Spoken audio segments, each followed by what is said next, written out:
आमच्या वर्गात एक बोबडं बोलणारं पोरग होतं. त्याला विचारलं, तुला MBA कशात करायचंय रे?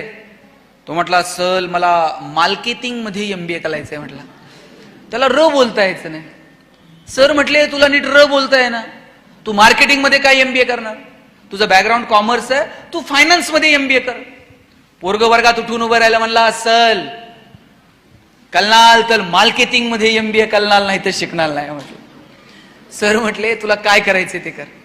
आपण परीक्षा घेऊ, कुणामध्ये मार्केटिंगचं टॅलेंट आहे ते शोधू, त्यानं मार्केटिंग मध्ये MBA करावं. म्हटलं, काय परीक्षा आहे? ते म्हटले, आम्हाला सगळ्यांना 100 रामायणाच्या प्रती दिल्या आणि सांगितलं, या रामायणाच्या प्रती बाजारात जाऊन विकून यायच्या. ज्याच्या सगळ्यात जास्त प्रती विकल्या जातील आपण समजूयात याच्यामध्ये मार्केटिंगचं टॅलेंट आहे, त्यानं मार्केटिंग मध्ये MBA करावं. आम्हाला वाटलं आम्ही बोलणारी पोरं आहोत. 100 रामायणाच्या प्रती तर परेशजींना